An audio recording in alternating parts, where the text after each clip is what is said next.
Hey everybody, this is Rydo and we're back to Ori and the Blind Forest. We've done the Blackroot Burrows DLC. And so now we have the two abilities that would have been super useful in the game to have way earlier, and unfortunately we just didn't. So between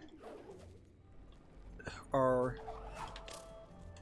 ability to dash and triple jump that we unlocked and just recover a decent amount of health, still doesn't feel like you get all your health back.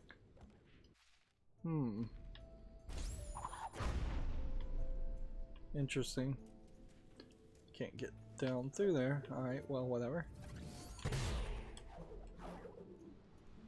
Nothing is really a challenge anymore, but it will still take a decent amount of time to simply reach where we're going. We now have the sense ability, so it's fairly obvious that there's a life orb here, but that would have been hidden originally.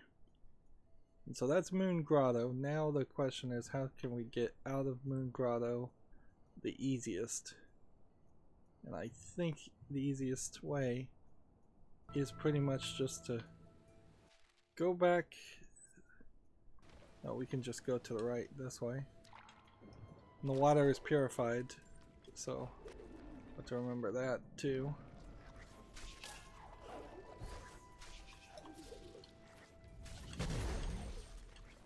And no longer do we really have to wait for anything. We have the winds in the feather, so that shoots us way up here. Our next collectible that we're going to try and get is way over here to the right in the THORNFELT Valley.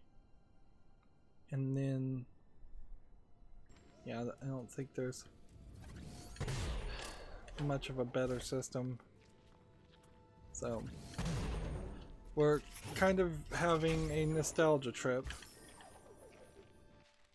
for lack of a better description, which we're just gonna go through many areas, and we've overgrinded as far as I'm concerned.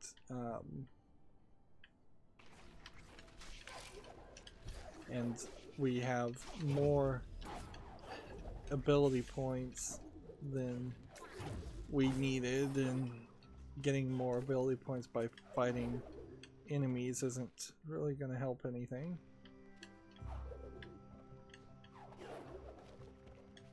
Remember when this was a challenge? Just to jump over 2 thorns? There's undoubtedly been some improvement, but not a lot. It still takes 3 stomps to kill one of those guys.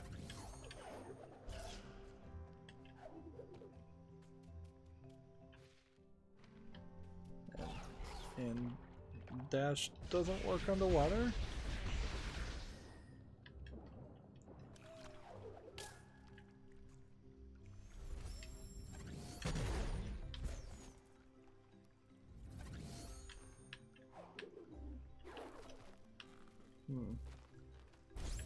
So we're looking for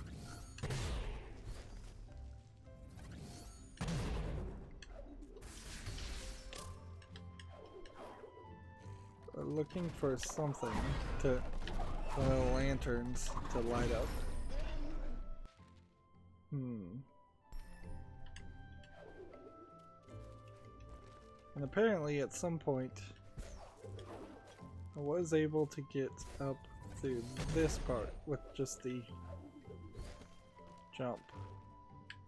And way over there is the lantern.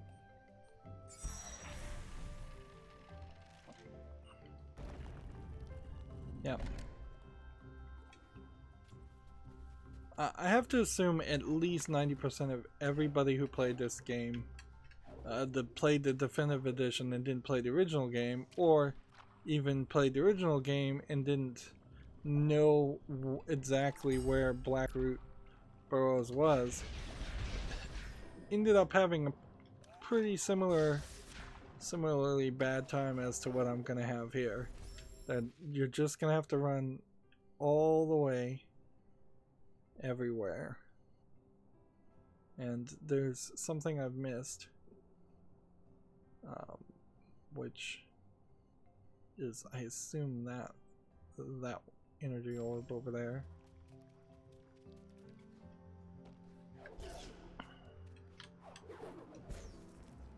Can this really do anything for me? Not really.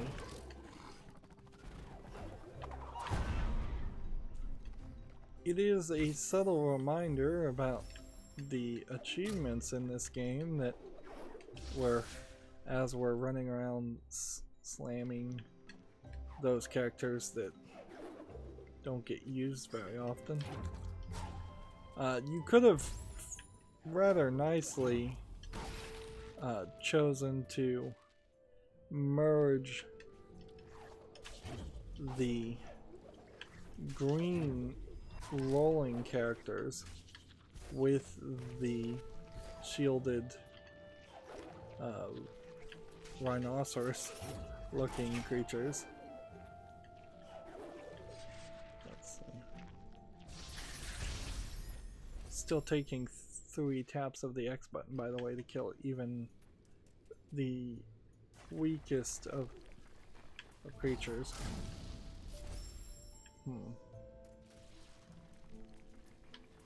Alright, let's not just goof around here. I don't think they intentionally made that section so that you could go back this direction. Do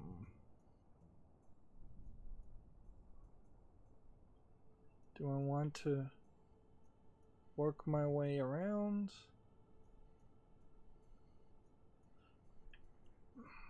If I go and get this and this over there, I still would need to get that, which I guess I could get by warping to that well. So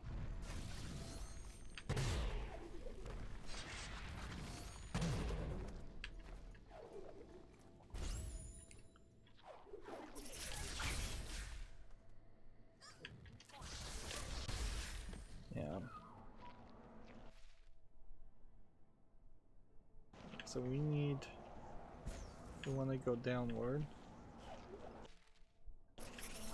which is over here, and that would require us hitting a lantern thing, which I'm not sure where the lantern thing is, so we're gonna have to look around.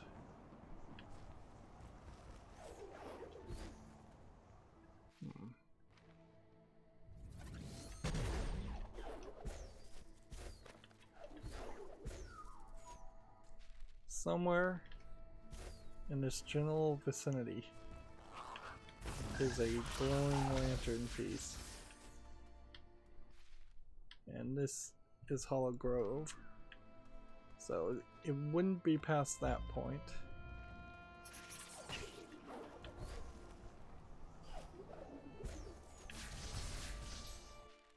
Well, and it really wouldn't be over here in this section, which looks like we've collected everything.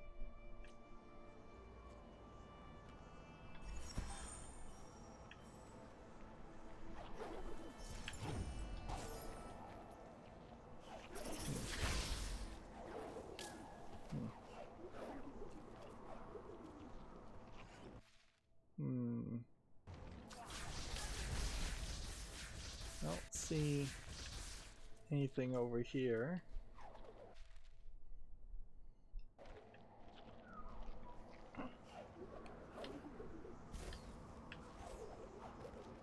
Ah, so this wasn't a lantern switch, this was just a hidden switch in an area where we wouldn't have had a ground pound anyways. So you could have come back to several of these earlier sections several times and still not really had the ability that you wanted or needed.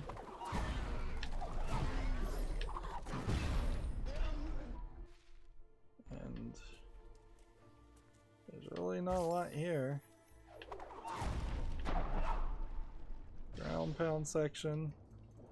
And you probably would want the water breathing section.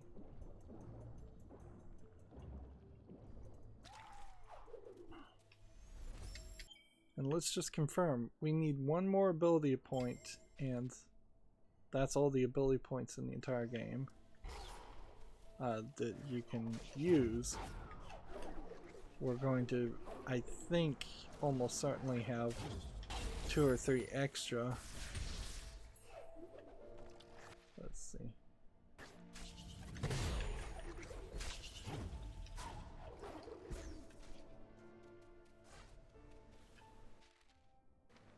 That got me up to that point.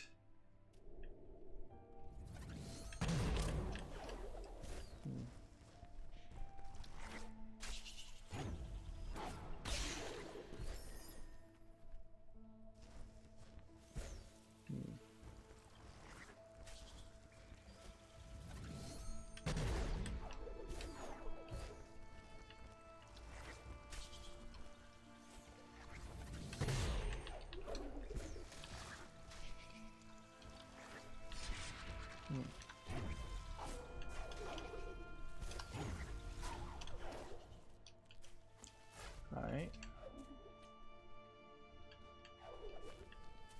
So that gets me there. Let's go ahead and save. And then I guess you needed the wall jump to reach over here.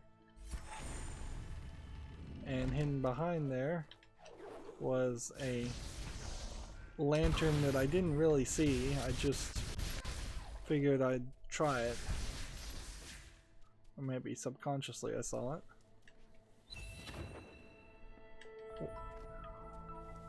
Is that the last energy cell? No, there are still 2 somewhere around here.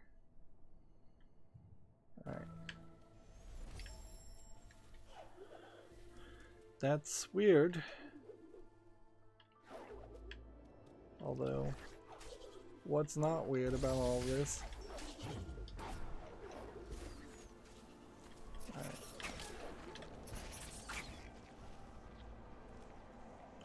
Up we go. Now we just are gonna work our way to the right.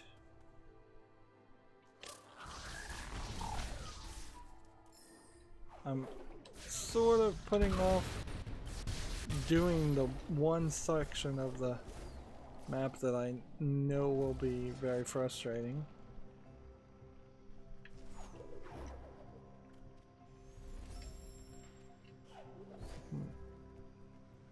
And I don't think I'll be able to put it off too much longer, which is inside this area.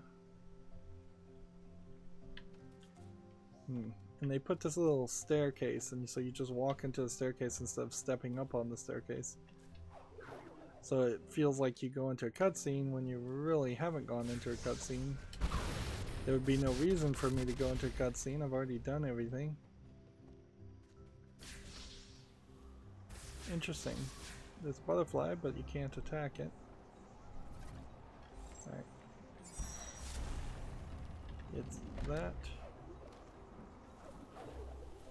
And now we can do that.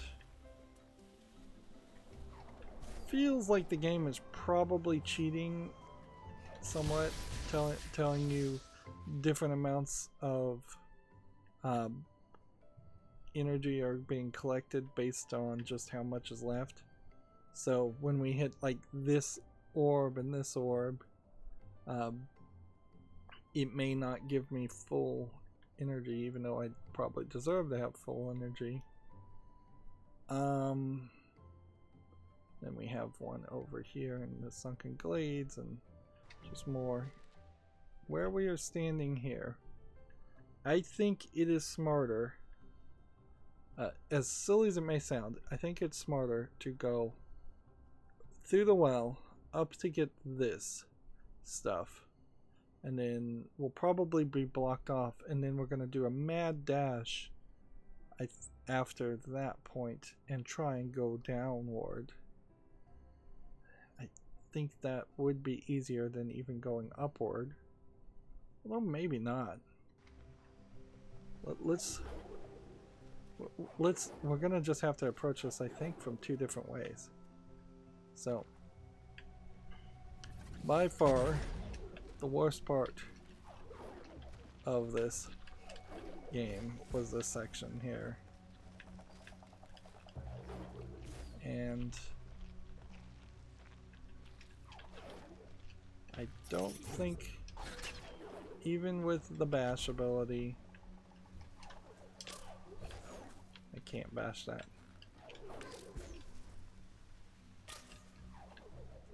Let's see.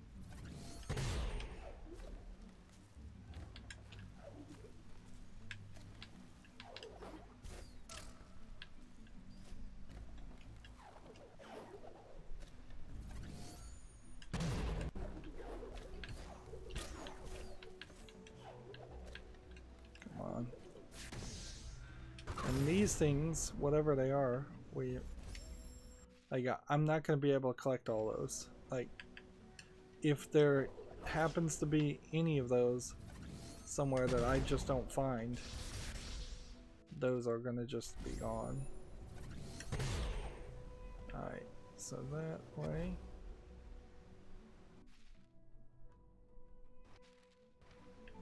Brings me up to this.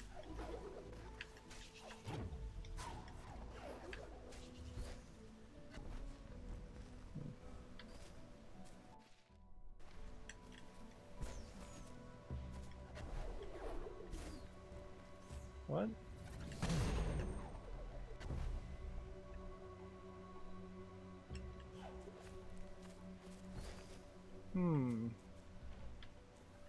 So I jump through this portal thing, and I guess what happened is I screwed up. I know. It would still be a long journey to do anything else. So what I'm gonna do instead is just not die, hopefully, and then get out of this area and then exit. And then we make just around this way, which I forget I can dash. Dashing wouldn't be super useful in that section though. Now we can just fast travel to the tree. And that brought us way further. And I guess if the water isn't going to harass us the whole time, we're probably fine.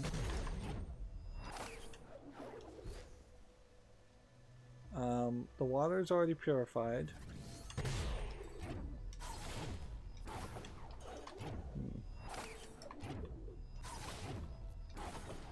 Also, I can grab the walls now, so there's actually considerably less of a challenge there. Remember, when we were first doing this, we were being chased by water, so It's not likely that most people would have been able to 100% the everything. Let's see. We can save now. There's 2 more. My only real concern is what happens when we get to the very, very top. This would have been even easier if we had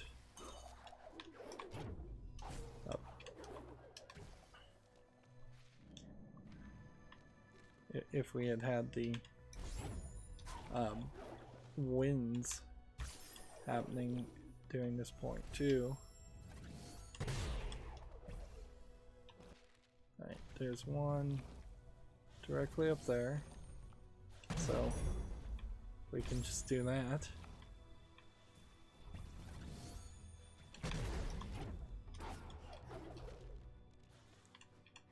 There's way too much variety in the different kinds of lasers that are getting shot. Alright, that's 3.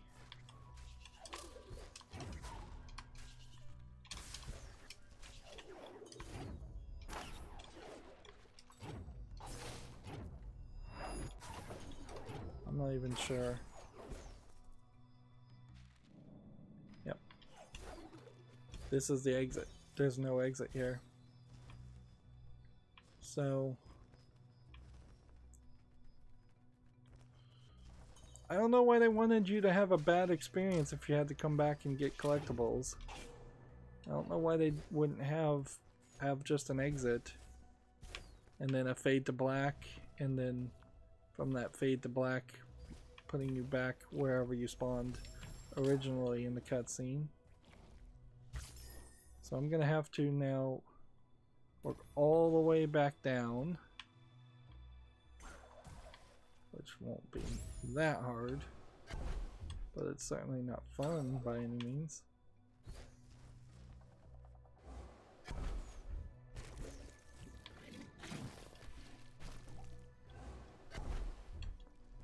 Alright, let's make sure we still know where we're going. Almost done.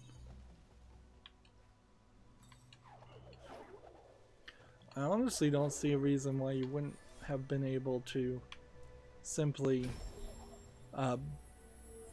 exit out to the last checkpoint or exit out of a dungeon completely as an option. That certainly would have been helpful. Alright, so we now need to decide, where do we want to warp to next? I guess Hollow Grove is as good of a place as any other.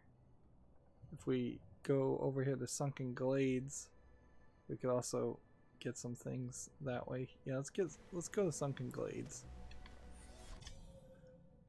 Alright, so Sunken Glades teleport.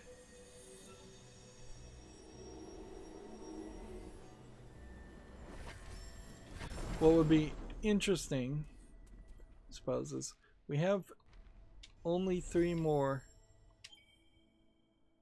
We have 3 ability points and only 1 more thing to unlock. So we've unlocked everything.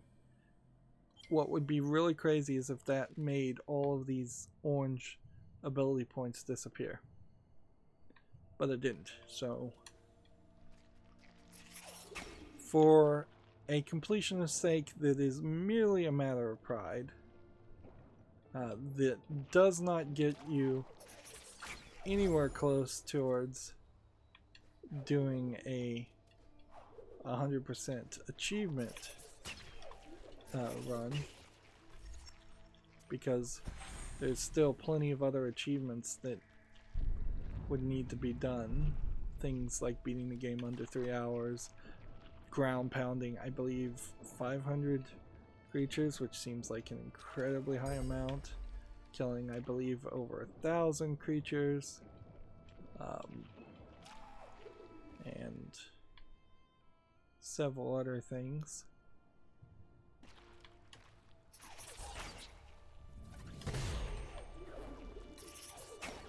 Like defeating the game on several different difficulty levels. It's another achievement.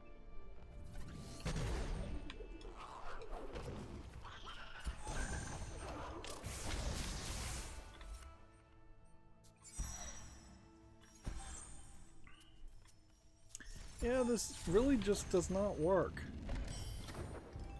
Making everybody run through the level a second time. I now have an ability that I won't ever use. Won't be able to use.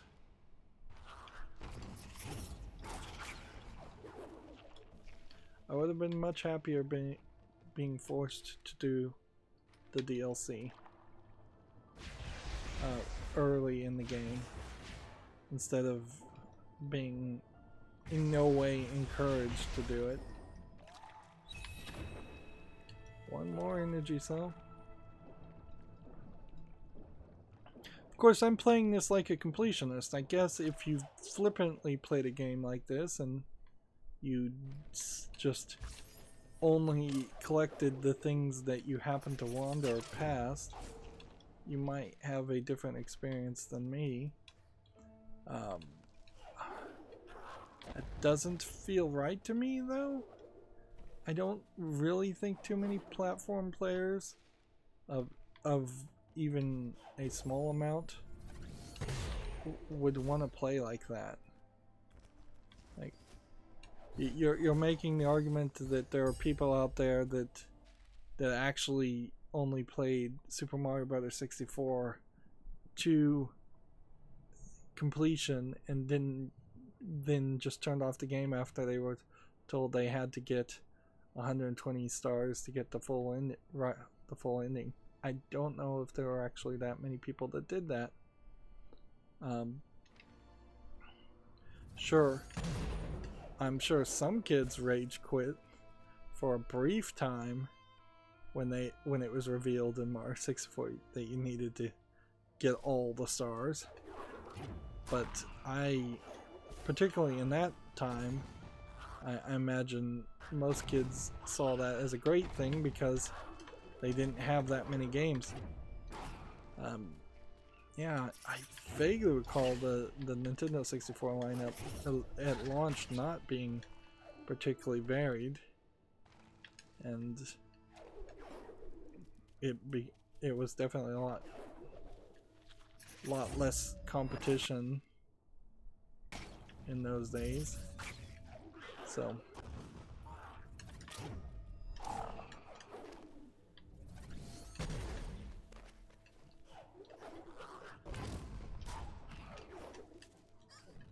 let's see, am I going the right direction? Yes, I am.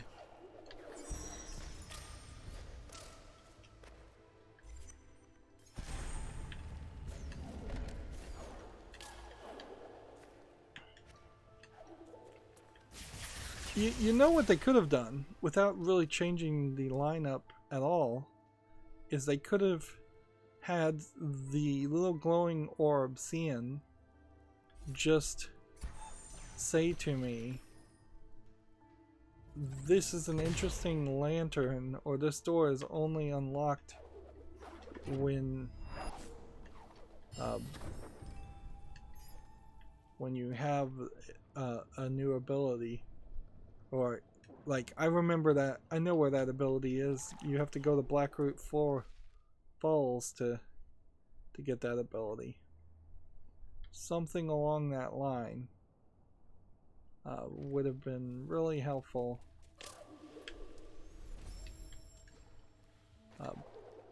And then every time I would have run into one of these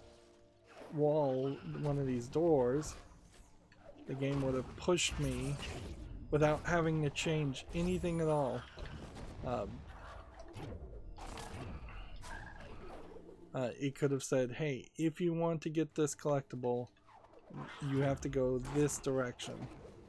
And they could put a general marker on the map to point out where Blackroot Burrows is, without really revealing anything that's in that area.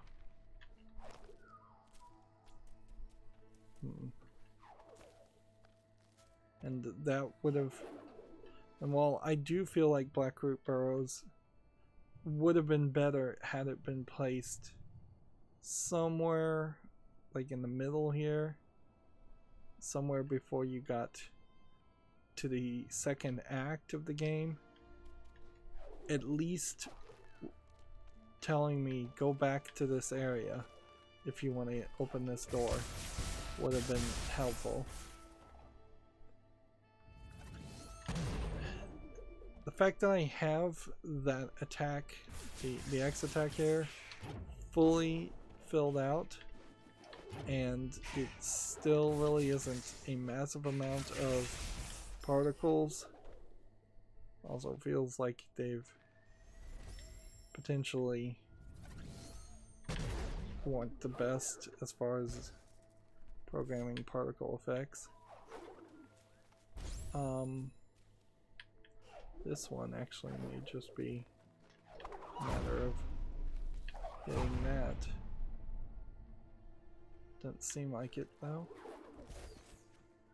That probably opens something else up. Alright, so we are looking then for a lantern. And of course, if I already have the ability to throw these lights of orb, these orb lights, of course at that point they don't need to prompt me to go back to Blackroot Burrow.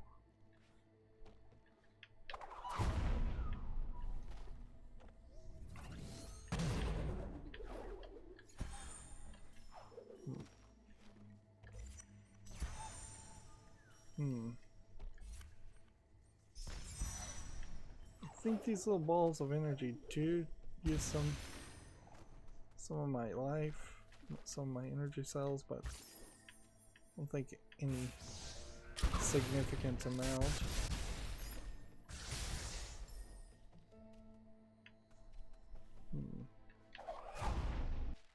Maybe I need to go back down and hold the switch.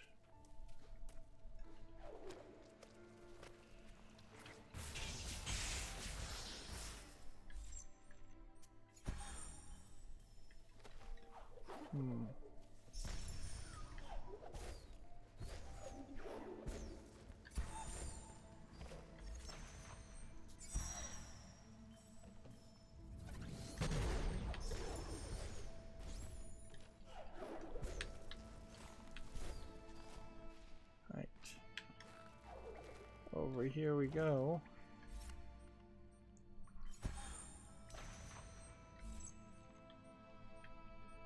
I found it.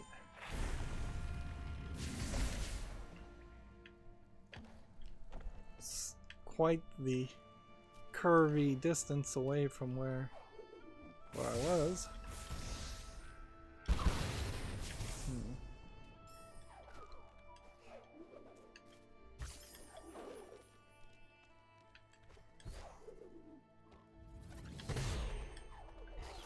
I keep forgetting that I have the dash ability.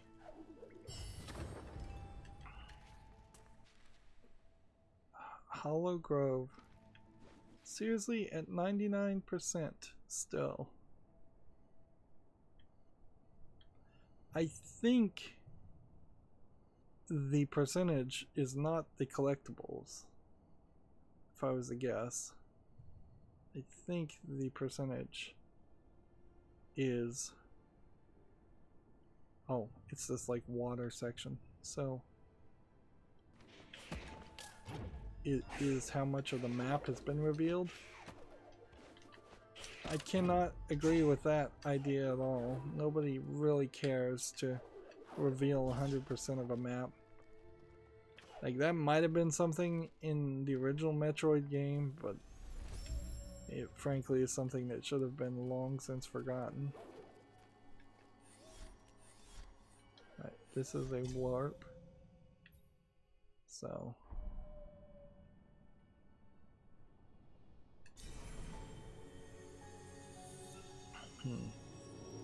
next time we save, we'll go to the ability tree if we can. The warp animation is way too slow. So I think what I did is I just didn't swim over here. So this little marker. Or I did. Okay.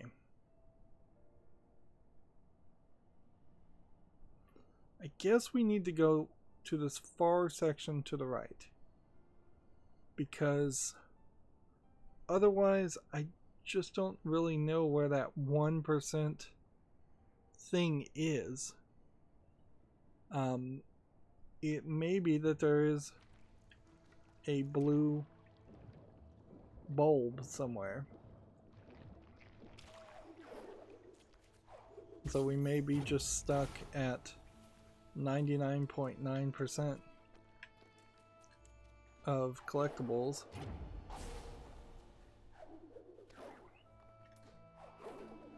But yeah, you can't really do this. You can't really just run through the entire game hoping that you'll find something. I mean, you can, but it's going to be a huge waste of time.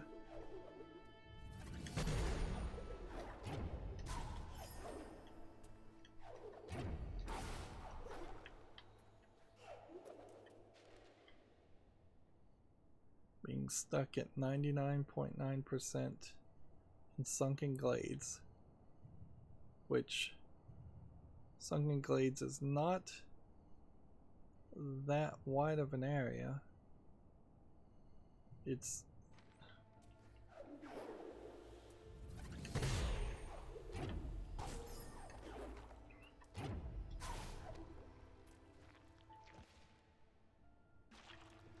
let's go down on the other side of this water and just make sure we've seen everything there.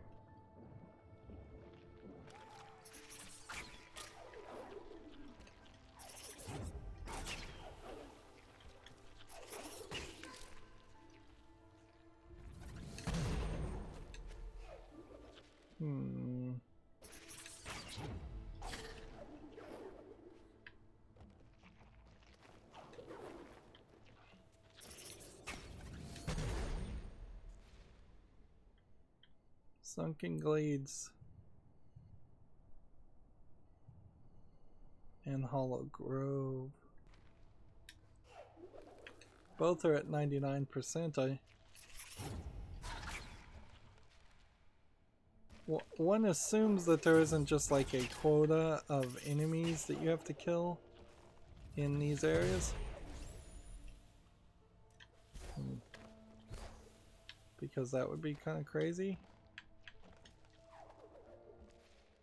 And there's all kinds of places. All kinds of places that you could have little secrets.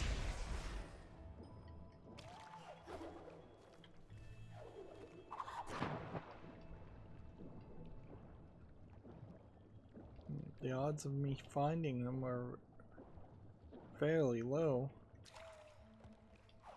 Particularly if it turns out that there's just like some lanterns or something that have to be lit. Okay. And over here's nothing. Overall in the game we're at 98% done.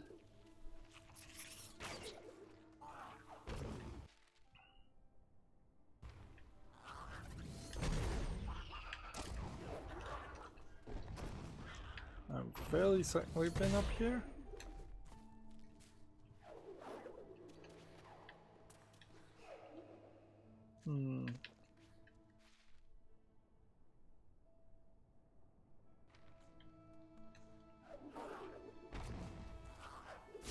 It may just be that the game is particularly a pain in the butt as far as percentages. Like bouncing against every single potential hidden area, which wouldn't even be a really hidden area, won't work.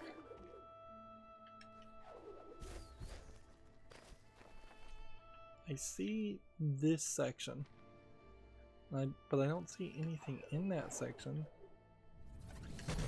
nor do I remember how to get there.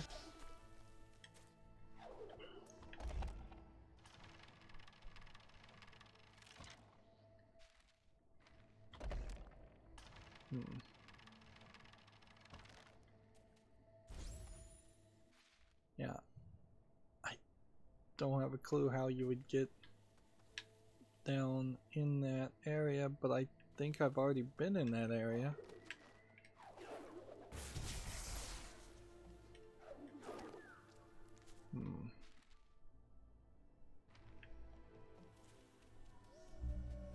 And so then we're in Hollow Grove. We can at least 100% Hollow Grove, and then I think we're just gonna have to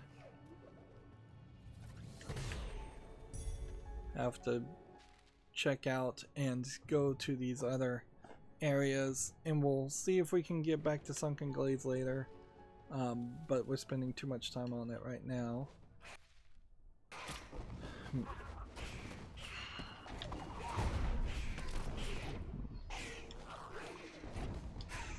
So this is going to be just about finding where the lantern is, which that wasn't too hard to find.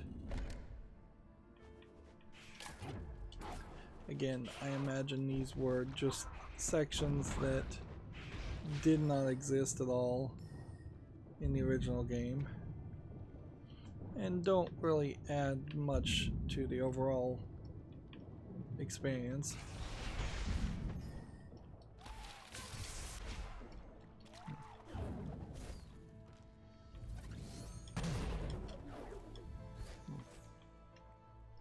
Alright.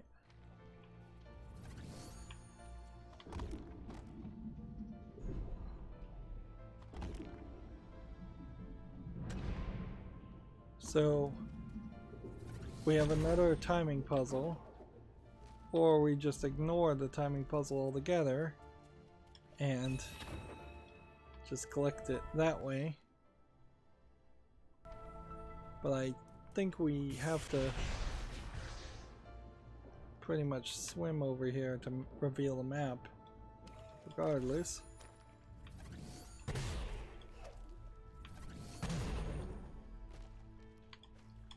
So triple jump ability and the blast up ability. Clearly you weren't supposed to have those by the time you got to this level. Right. Did that reveal enough of the map?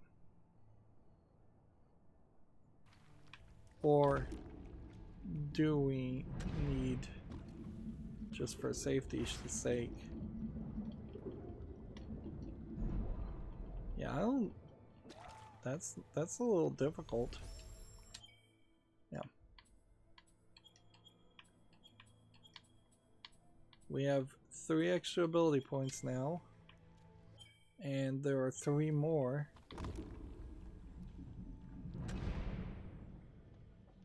Alright, so you go down here, you tap, tap, tap, tap.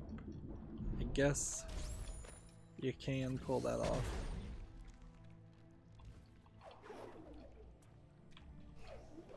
But once you got through that whole area, they would have still wanted you to do the triple jump, so they were really only expecting you to not have the blast up ability. And if you never purchase the triple jump, well, then you're going to have to do some particularly challenging double jumps.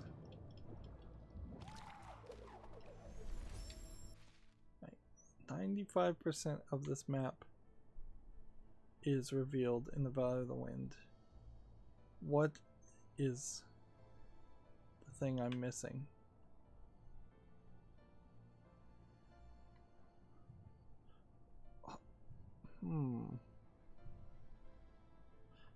I see where the Sunken Glades collectible is now. It's way down that direction. And there's kind of no way to get to it easily. So I should just go get that. And then we'll come back and get the rest of this stuff. Well, actually, we should probably just go to the left and get the rest of the stuff right now.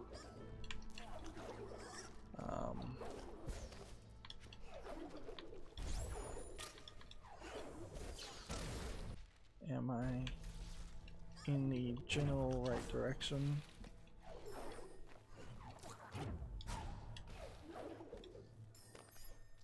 Remember that the water was inaccessible at one point. It feels to me like the bashing also has become more violent.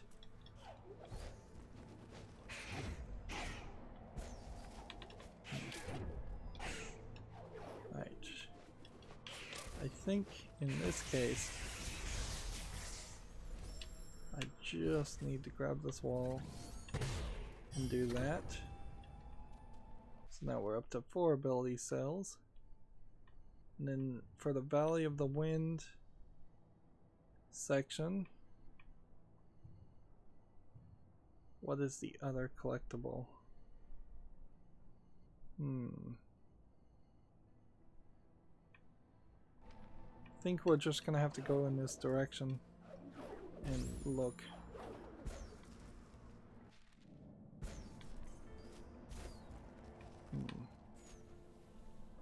Yeah, we'd already been up here.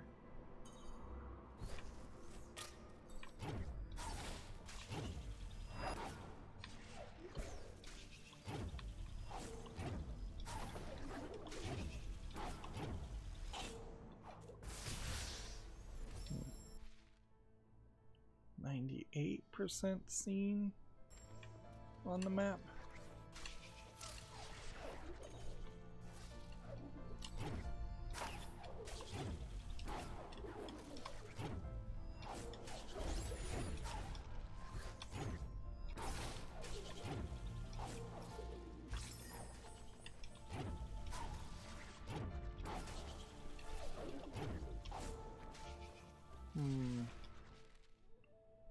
And then now we're in Sorrow Pass,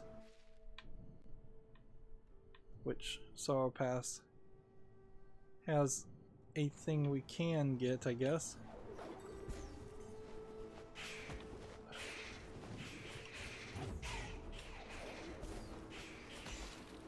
This might as well go this way. I'm still kind of confused though as far as whether this is the percentage that we see is a percentage of all the collectibles in an area, or if it's a percentage of the amount of the map that is revealed, because those two things tend to be similar.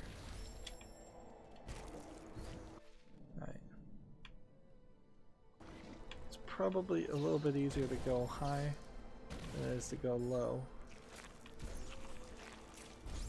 So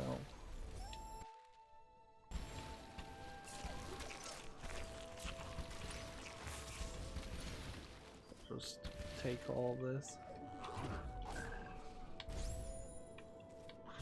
And I have such a massive amount of life, none of it matters.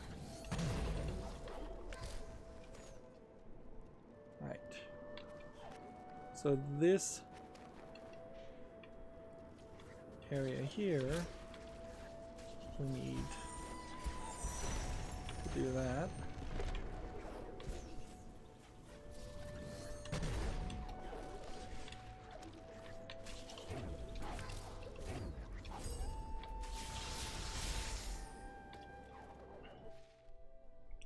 Now, we should go downward because it's probably not worth our effort. But, you know, I kind of wish the dash button and the bash button were connected. Like, that would be a pretty efficient way for the system to work. Because then I could very quickly and easily reach my goals. I guess what we'll do is we'll just fly up here, since this is just a straight path, and we'll get the last collectible. We just need to keep a general idea on what our exit is, and then we will... Oops.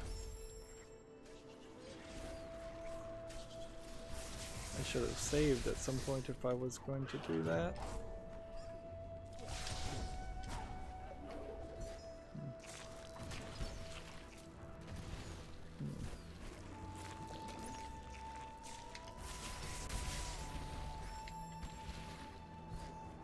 We'll give this a second try, and then if it doesn't work, we'll go downward and get the other collectible. I mean, we can make a save here too. Yeah, we've still got a little bit to go. Want to go up that path because we don't want to have to run all the way around. But that does mean once we reach our goal. Alright, there we go. Got it.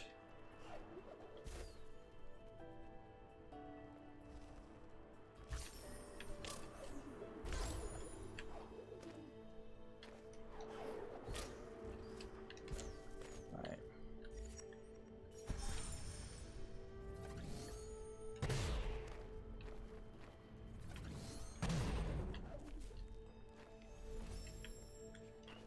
I can't really just cheat my way through all of this. Have to actually play the right way.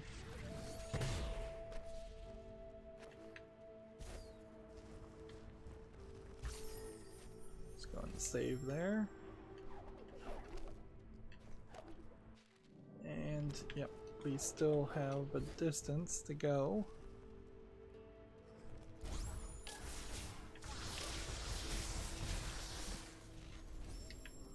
And here it is.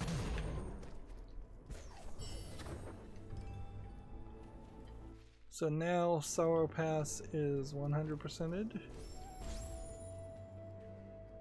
And now we just need to work our way .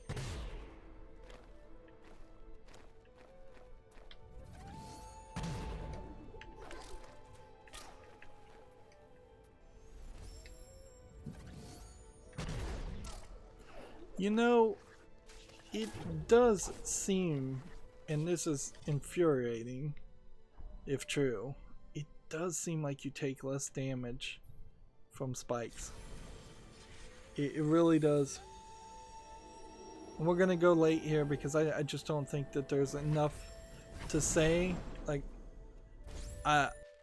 you probably already know my feelings on this game. It shouldn't come really as a surprise to anybody that I feel like it's a overly frustrating experience, and it's not as well polished as it should be, and there's just some lackluster story writing, regardless of how it tries to feel like it's really good at story writing.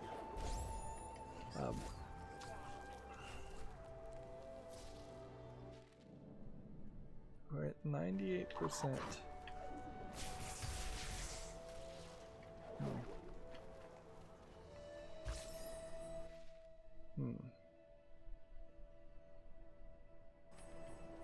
Okay.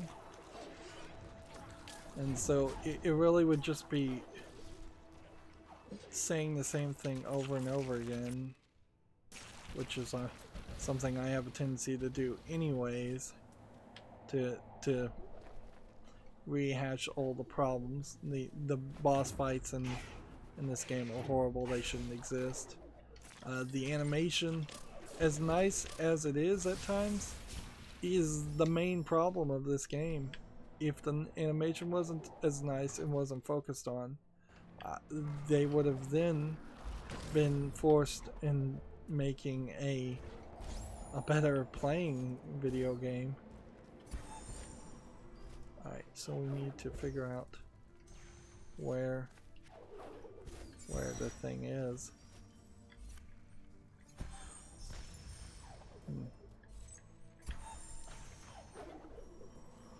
Oh, it's over here. I remember now.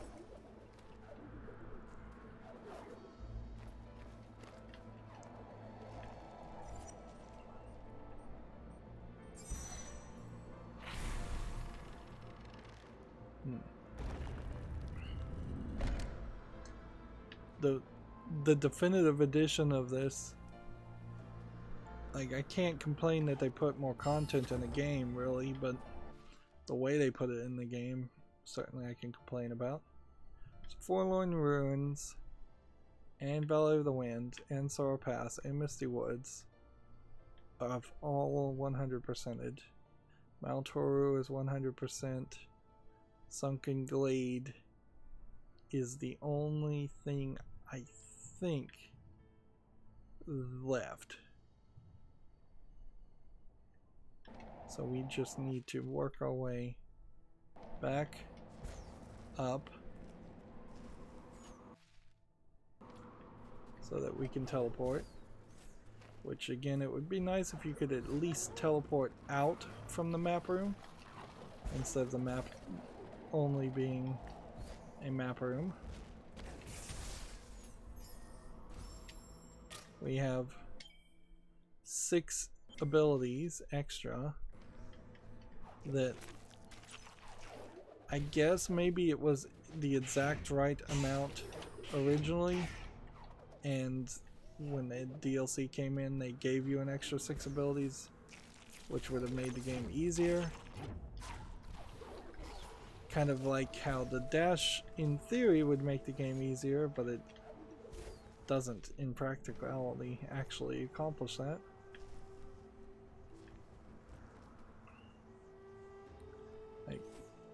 You may notice that I haven't been dashing much. Right, so we need to get here, and the closest way I can go is there.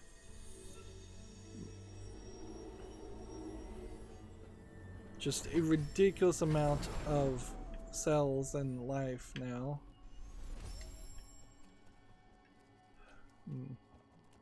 Way more than you actually would need. At least playing on easy. I don't know, maybe when you get down to actually playing the game.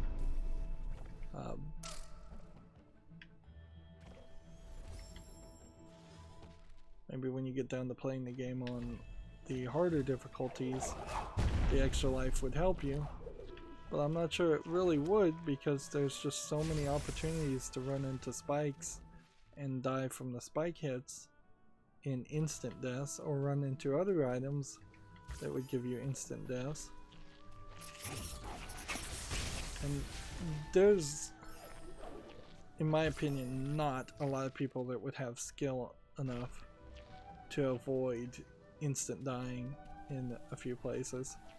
So I almost want to start a one death one life run and see if it is a saves coming type experience. It practically has to be. Like, I seriously doubt anybody would be able to play the game without saving. Alright.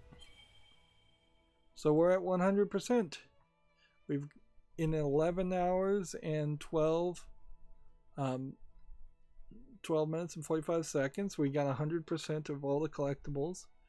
There seems to be no big difference there.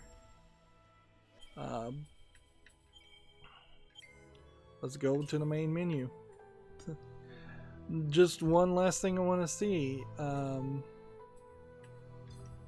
We already looked at all the concept art.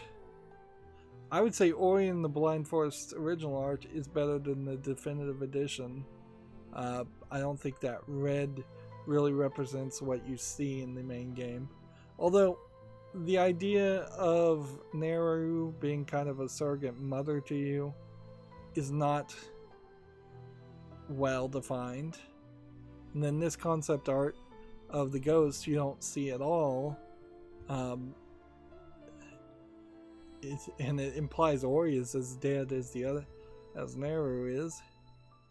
This is just from a cutscene. This is just a general layout of an early level. This is from another cutscene. This is another level, another cutscene.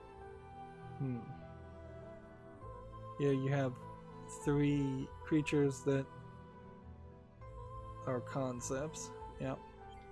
There's really not a lot there as far as concept.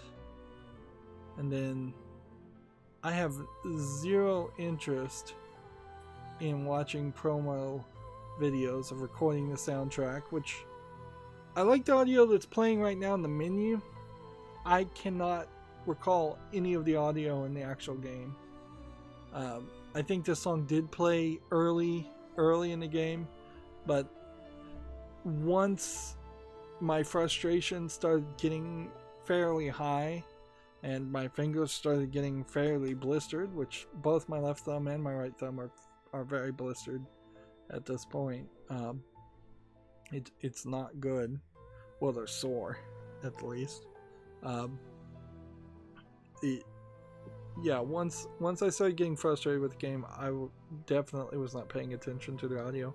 In fact, the audio here I have probably a little too quiet throughout this entire recording, so I won't be surprised if people put comments down telling me that. We have some behind the scenes stuff. Is this a video or is this a image?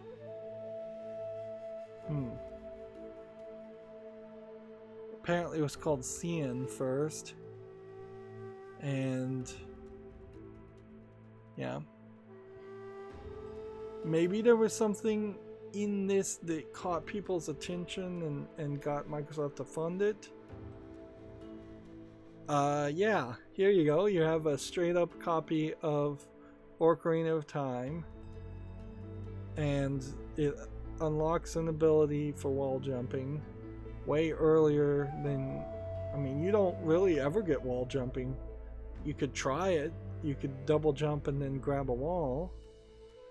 And then there's lines of dialogue showing up on the bottom of the level, but you can run through it so it doesn't stop the gameplay.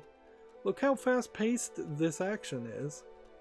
And that was like a background foreground trick, which was probably pretty difficult.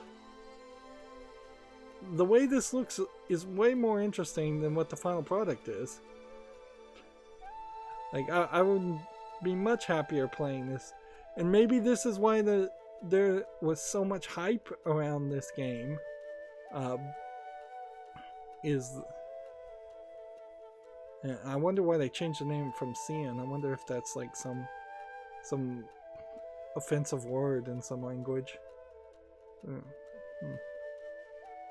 Yeah, this looks way more interesting. I don't like the forced false angle that you have here, where it looks like the camera is a little bit to the left and tilted.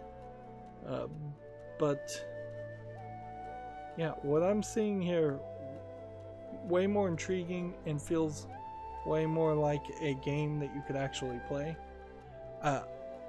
Of all my complaints, I have completely forgotten to complain about the fact that this game doesn't even have good button prompts for a Microsoft Studios published game. They didn't even get the left stick icon right, which generally you don't use an icon to indicate pressing up and down on the left stick. You just use an icon to indicate playing on the D-pad, which almost makes the argument that Microsoft assumes most people are playing games with the D-pad, which often isn't even an option. And there you can see a dark version of Ori, which the game clearly should have had. Let's see what this next one is. Like, now this looks like very simplistic platforming, something like a Mario 64 type game. If I saw something like this on Steam, I'd go, okay, this is an interesting little student project, but not something really worth owning.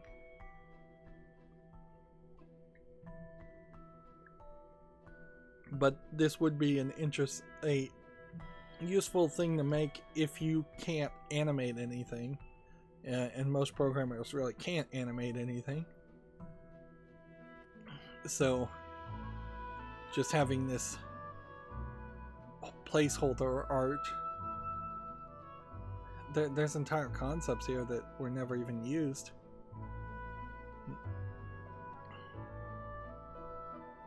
Yeah, I can't help but feel like this game blew its budget at some point and just had to leave a lot on the cutting room floor.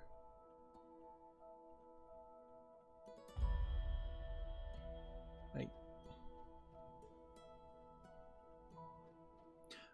we really didn't even have a forested area where you did this much jumping, or the camera was this zoomed out,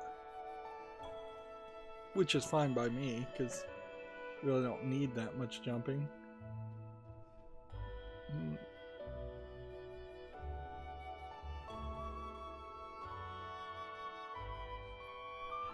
This would be, if you release a game like this with a decent amount of levels, it might be a fine itch.io type game, but this level of artwork is not something I would be willing to put any money behind or buy on Steam.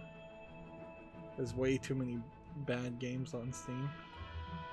The ability to roll doesn't exist. And in this instance, you can see they evolved it some more.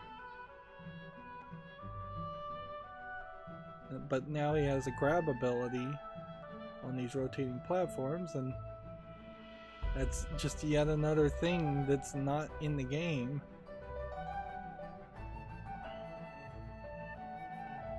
That would have been weird.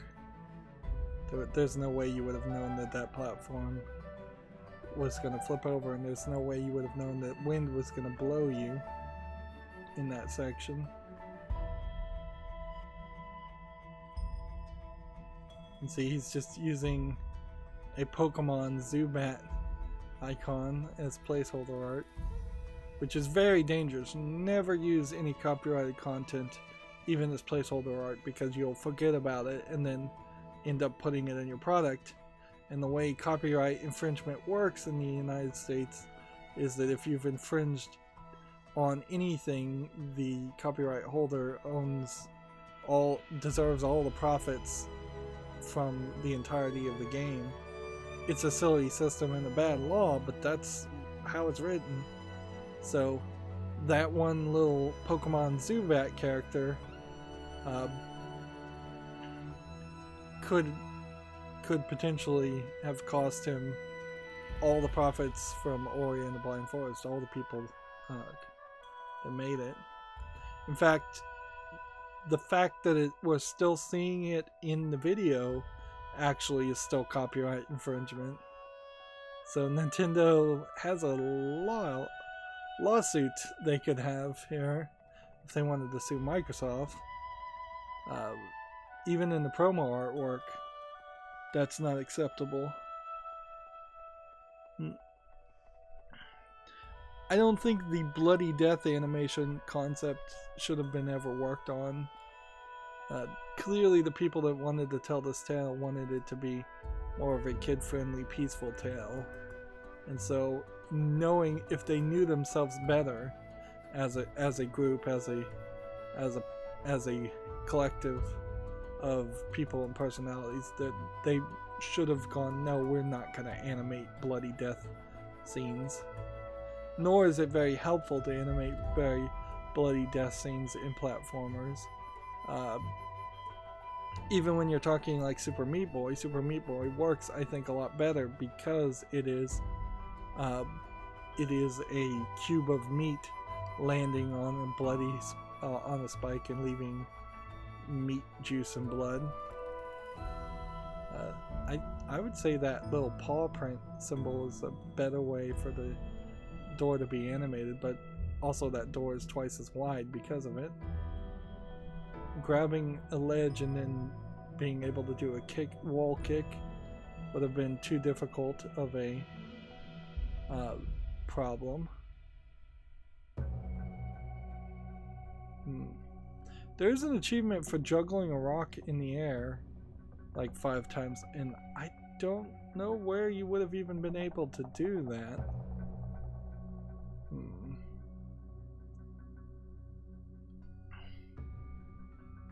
It's not like you get a rock that you can juggle. Well, there's a few rocks, certainly.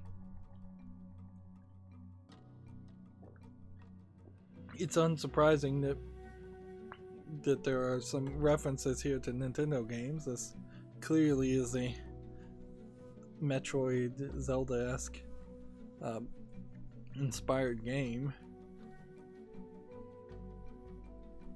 And there's nothing wrong with that. But I would also say that this game in no way betters any of the games that inspired it. That makes it feel like you're collecting orbs or eggs.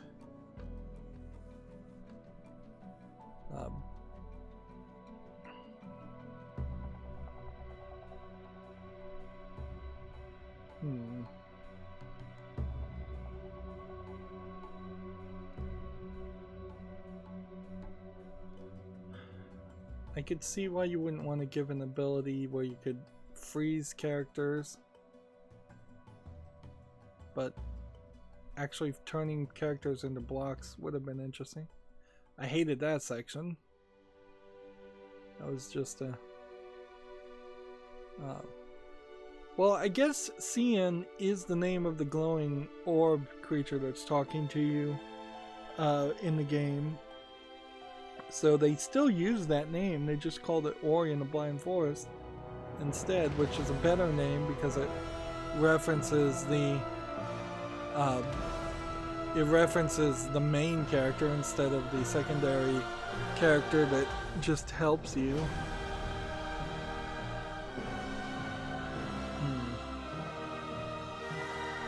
Look at the difference in animation there. So they were very early to do some of the basic animation on the bird and rather late on the animation for Ori. Here's another concept of a speedball ability.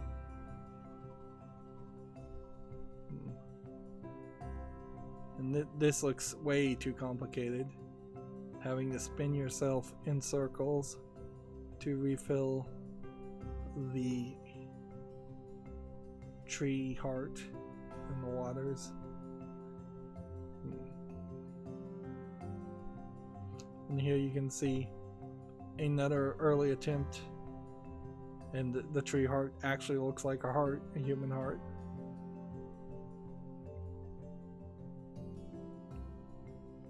And take note that in the end there was neither of those. Like, all you had to do is blow up some thorns. And then this is some kind of like Mount Horu doorway check to make sure you have double jump.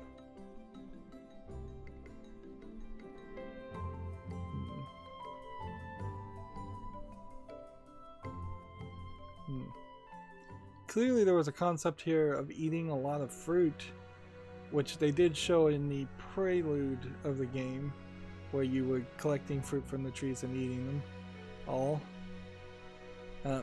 You might even interpret the prelude to say that Ori and Naru ate all the fruit from all the trees and then would carve an X in the trees because they didn't ever apparently gain any more fruit except for their first batch, and that may have hurt the forest and killed the forest. That would be ironic if it turned out that it was all Naru's fault or all Ori's fault, or both of them.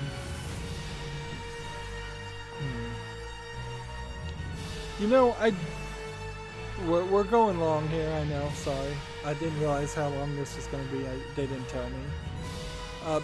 I did play a game called Snake Pass that also was super frustrating on the controls because you had to play the game as if you were a snake, and basically it just meant it wasn't programmed very well.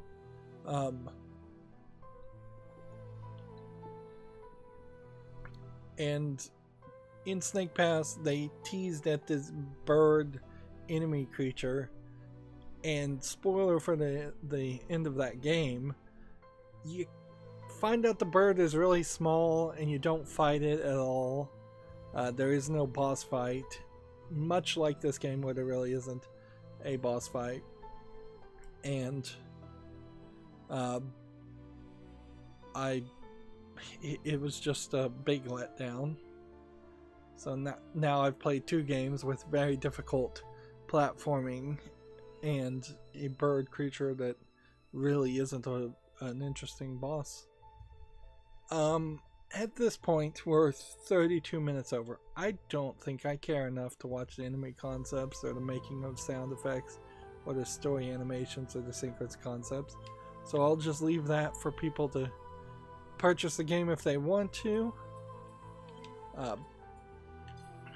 Let's see. If I was to... Oh, you can just press up. There's like 5 backup saves. That's nice. If I was to do 1 life here, let's see if we could jump into this and skip the prologue and see what we can do.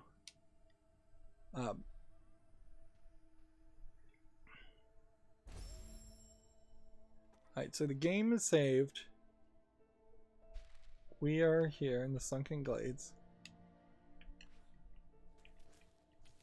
We can't do anything other than jump.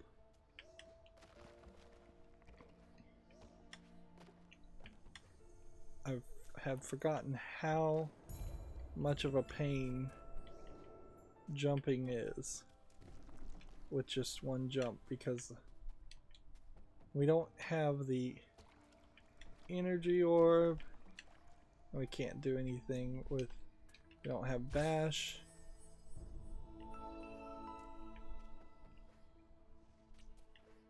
There we go. So game saved at that point.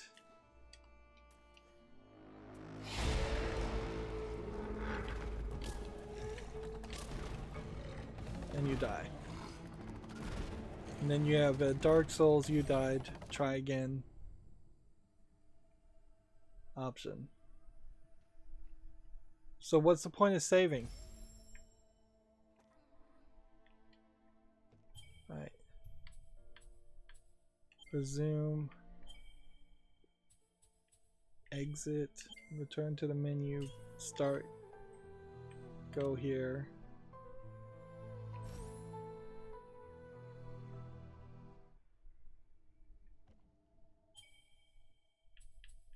Exit, exit, go here, Yeah, there's no backups here. So you literally would have to just play the whole game in one death, one life.